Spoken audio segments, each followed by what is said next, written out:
Se curtiu nossos vídeos, então por favor inscrevam-se no canal.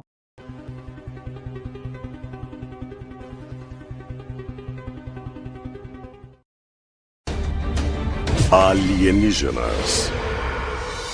As evidências são esmagadoras de que existem extraterrestres em todo o universo e de que eles vêm aqui. Eu diria que a prova está aí e que tudo está à nossa volta. Quando você olha para muitas das mitologias em todo o mundo, vê que elas têm histórias de deuses que desciam dos céus. Há uma bela descrição do modo como os deuses se movem quando eles descem aqui na Terra. Acontece do nada. A mais antiga civilização que temos, de 3.800 anos antes de Cristo, são os sumérios, e nos dão descrições visuais desses seres e falam dessa época na qual conviviam com seus deuses vivos. Eles chamavam seus deuses de Anunnaki, um termo que simplesmente significa aqueles que vêm dos céus para a Terra. Nos registros sumérios da mitologia, há explicações de como eles elaboraram geneticamente o primeiro ser humano. E, portanto, é bem possível que extraterrestres nos projetaram geneticamente. Mais e mais criaturas estão sendo descobertas à medida que a ciência caminha em pequenas cavernas ou pequenas ilhas, onde evidências de DNA claramente mostram que algo mais aconteceu. Talvez chegamos ao fato científico concreto de que houve intercâmbio genético com os humanos em certas ocasiões, em certos momentos da história. A mitologia está repleta desses episódios de deuses descendo à Terra. E como a mitologia está tão interessada na relação entre deuses e humanos, vai necessariamente haver uma grande comunicação e comunhão entre os dois. Há vários milhares de anos, quando nossos ancestrais ainda eram primitivos, alguns extraterrestres pousaram em nosso planeta. Nossos antepassados pensaram que esses extraterrestres deviam ser simplesmente deuses. Sempre que lemos referências ao Monte Olimpo, ele é descrito como sendo um magnífico palácio no topo do Monte Olimpo, supostamente.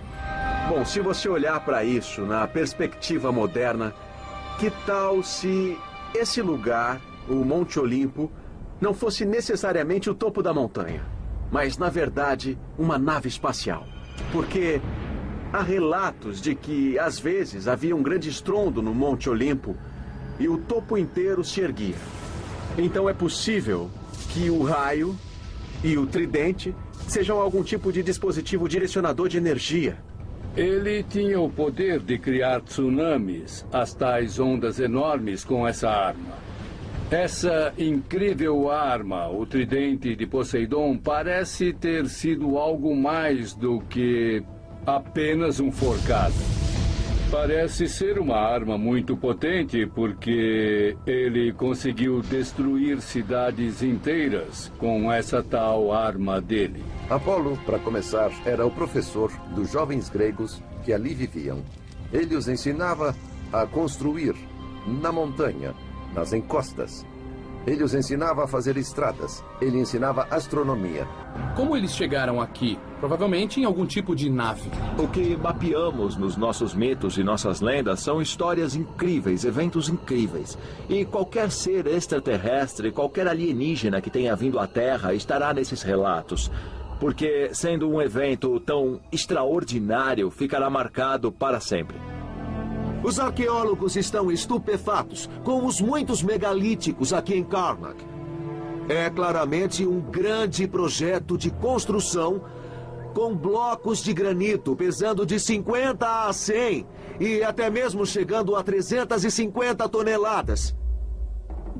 As lendas locais contam que os gigantes construíram Karnak. Mas é preciso se perguntar qual é o verdadeiro propósito desses megalíticos gigantes e por que um povo pré-histórico traria todas essas pedras enormes e montaria esses vários alinhamentos aqui em Karnak. Milhares de pedras enormes foram arrumadas numa formação bem interessante.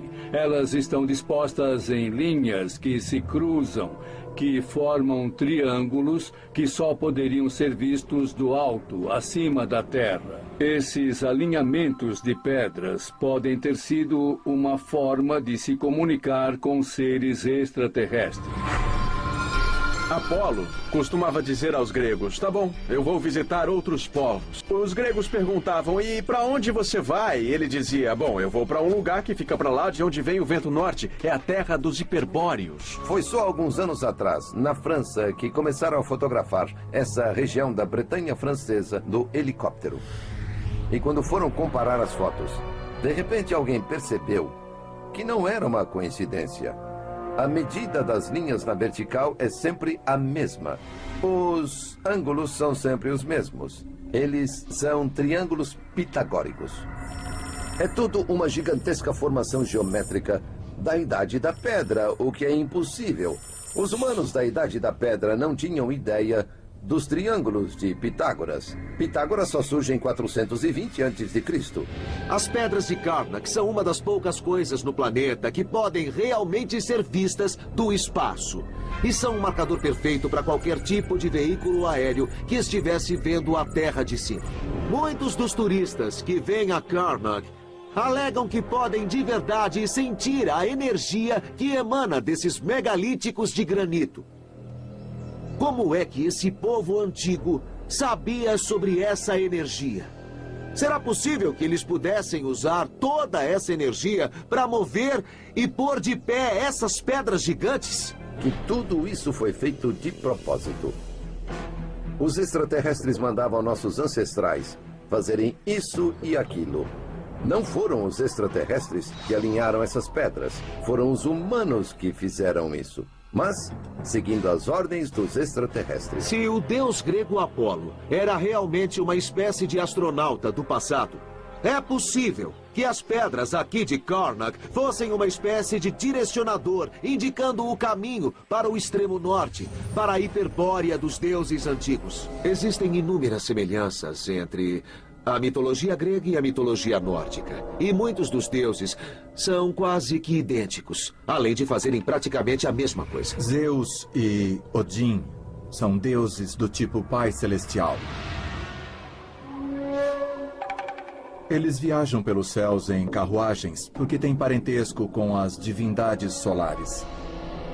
O precursor de muitas crenças religiosas é o culto ao Sol. Os antigos sabiam que a vida vem do Sol. Portanto, é um grande mistério e fonte de grande deslumbramento. O que você tem aqui não é só uma divindade menor, mas você realmente a está nivelando a uma das divindades principais. Esse é um personagem muito importante. E, portanto, quem estiver por trás de Odin ou de Zeus é obviamente uma pessoa ou uma entidade divina que é compartilhada por essas culturas. E está claro que quem inspirou o mito de Zeus ou de Odin é alguém que tinha uma contribuição extremamente importante a dar para as duas civilizações. Então, essa entidade ficou definitivamente conhecida em toda a Europa. Nesse ponto, nós temos uma correlação, uma conexão, porque além de Zeus ter o raio, mas o que é que Odin tinha e Thor? Eles tinham um martelo. Se assemelha muito à descrição do raio que Zeus portava. Você precisa se perguntar se esses relatos dos raios de Zeus, do martelo de Thor, se eles não eram armas de verdade. Assim como temos hoje os tais raios direcionadores de energia, ou estão desenvolvendo algum tipo de raio mesmo, que é emitido por uma espaçonave. Há milhares de anos, cidades gigantescas rodeavam nosso planeta. Eles usavam o termo cidades porque não tinham outro para definir a nave-mãe. E, de repente, dessas cidades, naves menores se desprendiam. Claro, na Índia Antiga, como não tinham a palavra espaçonave, eles usaram o termo Vimana. Quem é Enoque? Ele era o 7º profeta antediluviano do Velho Testamento e também da Torá, da comunidade judaica. Enoque é descrito apenas com uma frase, nada mais. E ela é: o Senhor o arrebatou numa carruagem de fogo e o levou para o céu. De acordo com várias fontes, inclusive a mitologia nórdica, a mitologia grega e até a Bíblia, nós temos relatos desses filhos de Deus ou de deuses do Monte Olimpo ou Valhalla. Eles vêm à Terra e acham as filhas dos homens atraentes. Quando todos esses contatos aconteceram, E quando as mulheres dormiram com esses deuses, o que pode ser lido em vários textos presentes em todo o planeta é que essas mulheres realmente fizeram com extraterrestres, não com deuses, porque deuses não existem. Quando você olha para a mitologia grega e para muitas das mitologias pelo mundo, você encontra essas histórias de deuses descendo do céu, tendo relação com seres humanos e dando origem a uma nova raça de humanos. É uma tradição em muitas civilizações a existência de certas crianças humanas que eram, digamos, não humanas, mas que tivessem uma ligação com as estrelas, de um recanto muito além da Terra. Essa característica especial parecia ser inerente e parecia envolver um componente de DNA para o qual a ciência talvez devesse se voltar e precisasse estudar. Nos escritos em sânscrito antigo da Índia, encontramos o seguinte relato. Uma rainha chamada Kunti se casou com um ser celestial, um extraterrestre que era conhecido como o Deus Sol. O produto dessa união foi Karna, um dos heróis do épico indiano Mahabharata. Esses tipos de relatos das tradições do conhecimento antigo têm um equivalente moderno nos relatos de seres meio terrestres, meio alienígenas, que povoam a coletânea atual de abduções por OVNIs. O notável é que vemos nesses registros modernos exatamente o mesmo que nos relatos antigos. Isso sugere que nós estamos lidando aqui com a realidade. Milhares de anos atrás, quando as mulheres, sem dormir com ninguém, de repente ficavam grávidas. E a pergunta é, como isso é possível? Sim, é. Chama-se inseminação artificial, que é o que acontece hoje. Você não tem mais que fazer para ter filhos. Temos exatamente a mesma descrição na mulher estar grávida sem ter dormido com ninguém. Dentro da mitologia grega, você tem muitos relatos estranhos de centauros, ciclopes, estranhas criações genéticas, metade homem, metade animal.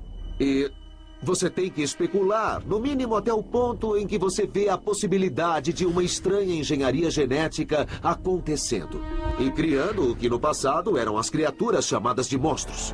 Em alguns dos escritos de antigas civilizações, nós vemos relatos de acasalamento entre seres extraterrestres e humanos, produzindo monstros, ou gigantes, ou outros tipos de seres.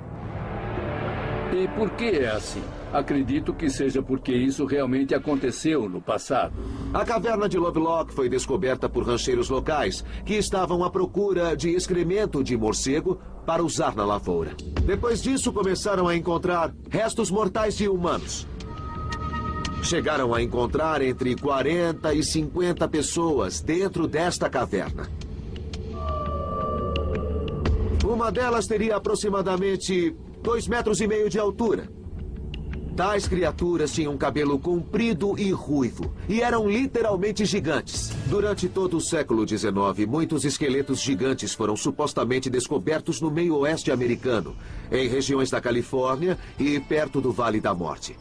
Mas esses esqueletos encontrados aqui em Lovelock são dos poucos que foram realmente escavados por uma universidade credenciada.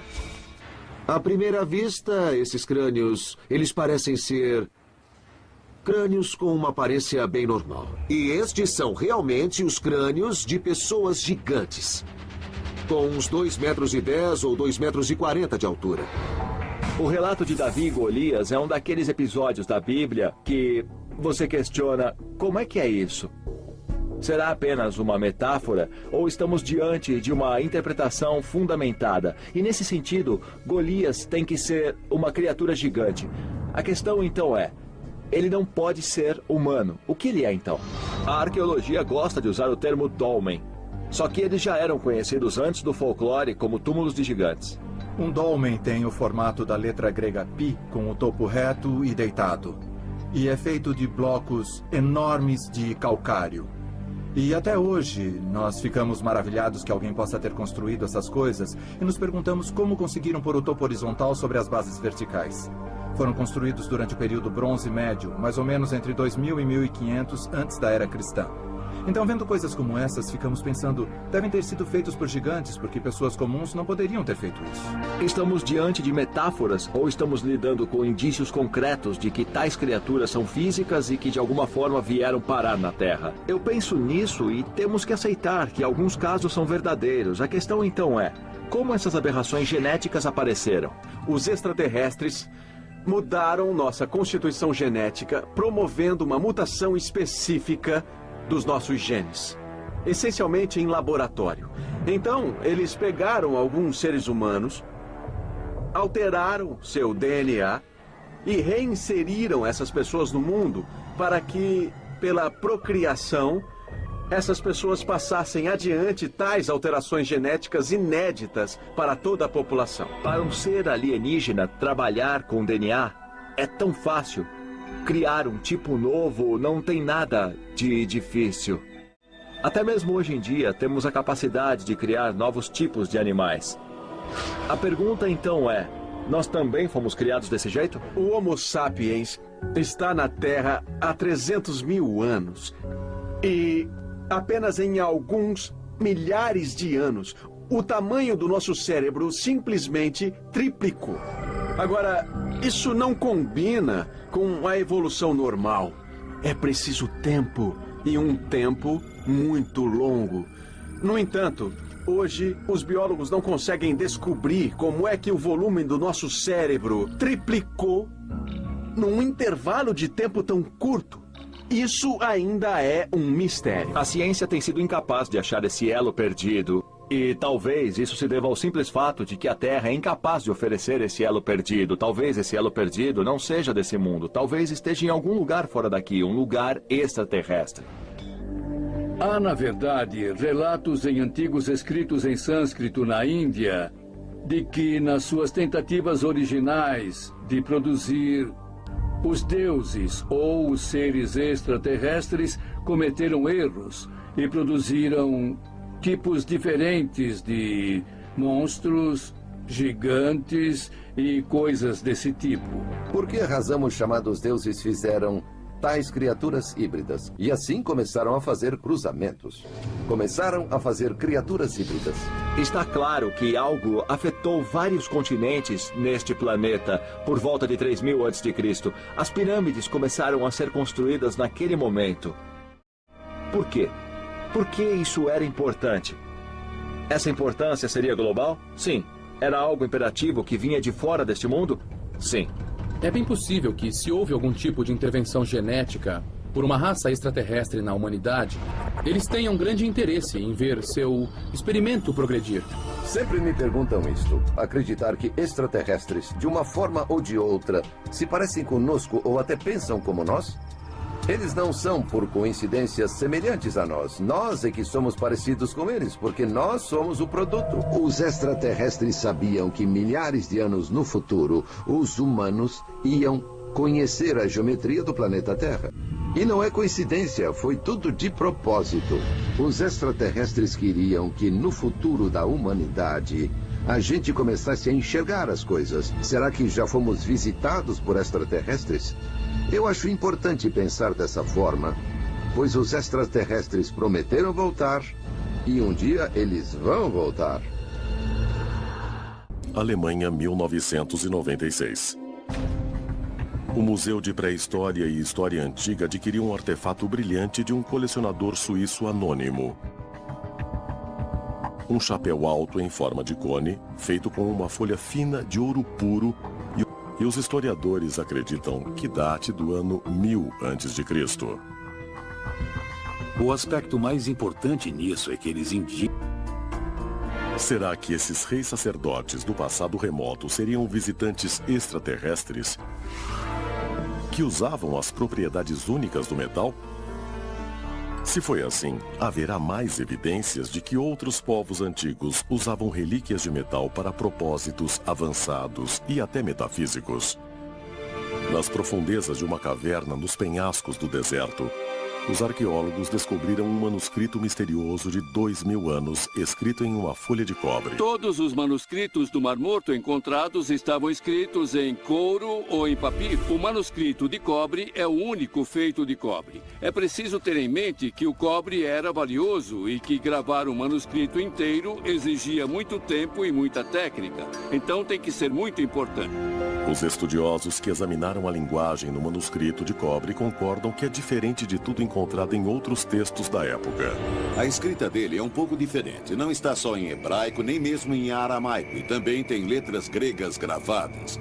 Então isso é muito peculiar. O que torna o manuscrito de cobre tão fascinante é que ele menciona tesouros ocultos. O manuscrito de cobre lista 64 locais em Jerusalém e na área circundante em que estão os tesouros enterrados. Qual é a origem desse misterioso manuscrito de cobre e qual é seu propósito? Parece ser um artefato estranho e está escrito em... de cura. Será que essas relíquias antigas e misteriosas podem provar que os extraterrestres não só visitaram a Terra no passado distante, mas permanecem estranhamente conectados a nós através do espaço e do tempo? Talvez a verdade das origens da humanidade esteja bem diante de nossos olhos há muitos milhares de anos. Em tecido, metal e pedra. E no DNA dos santos e mártires que algum dia, graças à ciência moderna, poderão até ressuscitar. E chegamos ao fim de mais um Alienígenas, desvendando os maiores segredos do planeta Terra. Olá, amigos do YouTube! Se curtiu nossos vídeos, então, por favor, inscrevam-se no canal. Deixe seu like que o YouTube vai recomendar este vídeo para mais pessoas. Não se esqueça de clicar no sininho para ser avisado quando o outro vídeo for postado. Curtam nossos vídeos do tipo shorts de curta duração, ajuda o canal a dar essa força para nós, e também estamos publicando vídeos no TikTok. Os links estão na descrição do vídeo. Agora também estamos postando vídeos no site Rumble. Quem curte o tema sobre alienígenas, se inscrevam lá também para ver mais vídeos sempre sem censura.